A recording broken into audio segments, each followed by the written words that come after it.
ગુજરાતમાં અનેક જિલ્લાઓમાં જળબંબાકારની સ્થિતિ જોવા મળી રહી છે। વલસાડ, ડાંગ સહિતના જે જિલ્લાઓ છે ત્યાં ભારેથી અતિ ભારે વરસાદ વરસ્યો છે। વલસાડના અનેક જિલ્લાઓ એવા છે કે જ્યાં 10 થી 12 ઇંચ જેટલો વરસાદ અત્યાર સુધીમાં પડી ચૂક્યો છે। પરંતુ સૌથી મહત્વની વાત એ છે કે હવે મધ્ય ગુજરાત અને ઉત્તર ગુજરાત અને દક્ષિણ ગુજરાતમાં ભારેથી અતિ ભારે વરસાદ આગામી 48 કલાકની અંદર વરસી શકે છે, કારણ કે હવામાન નિષ્ણાંત આંબાલાલ પટેલ છે તેમના દ્વારા આગાહી કરવામાં આવી છે। મધ્ય ગુજરાતમાં અમદાવાદ અને ગાંધીનગરમાં ભારેથી અતિ ભારે વરસાદ વરસવાની શક્યતાઓ વ્યક્ત કરવામાં આવી છે।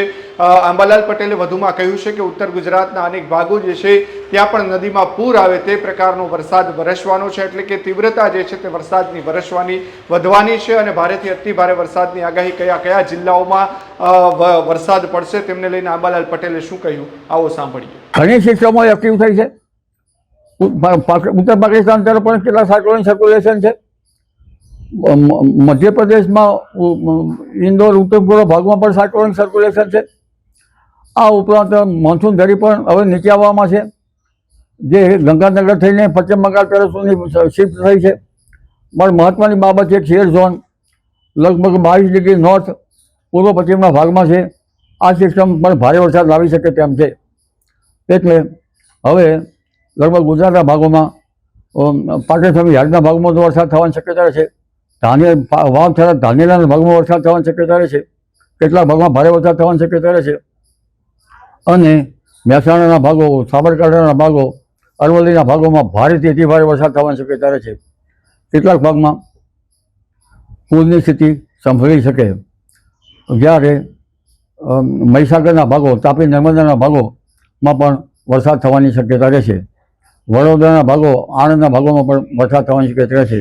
કેટલાક ભાગમાં ભારે વરસાદ થઈ શકે। દાહોદ, પંચમહાલના ભાગોમાં પણ ભારેથી અતિ ભારે વરસાદ થવાની શક્યતા રહેશે। એટલે જ્યાં વરસાદ હમણાં ઓછો હતો તે ઉત્તર ગુજરાતના ભાગોમાં ફ્લડિંગ રેન્જ, પૂર જેવા પરિસ્થિતિ બનવાની શક્યતા છે। ખેડૂત ભાઈઓએ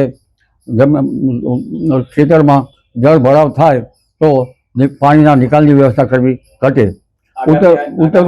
ઉત્તર ગુજરાતના કેટલાક ભાગોમાં તો તળાવો ભરી જવાની શક્યતા રહેશે, નદી તળાવો, અને નાની નદીઓમાં પૂર આવવાની શક્યતા રહેશે। સાબરમતી નદીમાં પણ પાણીનો આવરો આવવાની શક્યતા રહેશે। ઉલ્લેખનીય છે કે મધ્યપ્રદેશના ભારે વરસાદના કારણે, અતિ ભારે વરસાદના કારણે નર્મદા નદીમાં પાણીનું જળસ્તર વધતા બંધમાં પાણીની આવક વધારે થઈ શકે। અને આ દક્ષિણ ગુજરાતમાં તો ફ્લડિંગ રેન્જ થવાની શક્યતા છે। આવરડાંખ, વલસાડના ભાગોમાં તો ઘોડાપૂર આવવાની શક્યતા રહેશે। એટલે હવે જે વરસાદની રાહ જોતા હતા એ વરસાદ આવી રહ્યો છે। આ આગાહી માત્ર રૂટીન પ્રક્રિયાના એક ભાગરૂપ છે। જી આગામી 48 કલાકમાં અમદાવાદ અને ગાંધીનગરમાં કેવી સ્થિતિ રહેશે?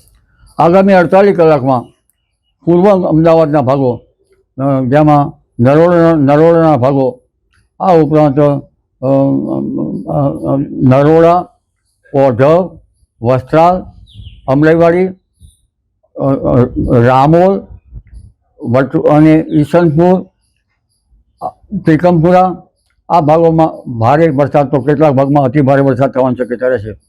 એટલે પૂર્વ નરોડાના ભાગોમાં ભારેથી અતિ ભારે વરસાદ થતાં જનધન ઉપર અસર થવાની શક્યતા રહેશે। આ ઉપરાંત લગભગ બોપલના ભાગો, સિંધુ ભવનના ભાગો અને અમદાવાદના કેટલાક ભાગોમાં પણ ભારે વરસાદી ઝાપટા પડવાની શક્યતા રહે। અમદાવાદ શહેરમાં પણ કેટલાક ભાગમાં ભારે વરસાદની શક્યતા રહે।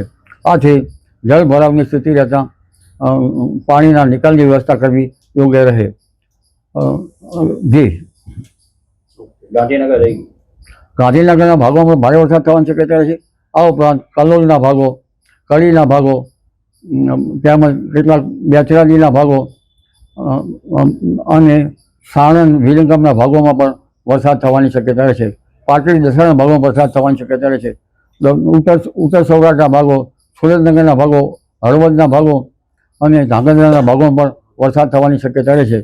એટલે આ વરસાદ ચોટીલાના ભાગોમાં પણ વરસાદ થવાની શક્યતા રહેશે। કચ્છના રાપર વગેરે ભાગોમાં વરસાદ થવાની શક્યતા રહેશે। કેટલાક ભાગમાં ભારે વરસાદની સ્થિતિને લઈને જળ ભરાવ થાય।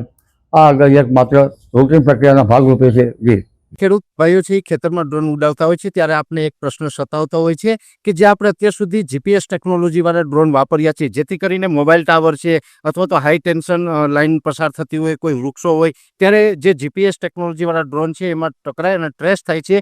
પણ એગ્રીઓન લાવ્યું છે જીએનએસએસ ટેકનોલોજી ડ્રોન, જેથી કરીને એ ડ્રોન છે એ કોઈ જગ્યાએ ટકરાય નહીં, પોતાની રીતે જ ડિસિઝન લે છે અને મૂવ થઈ જાય છે, જેથી કરીને જીએનએસએસ ટેકનોલોજી ડ્રોન છે એ વાપરવાનો આગ્રહ રાખો.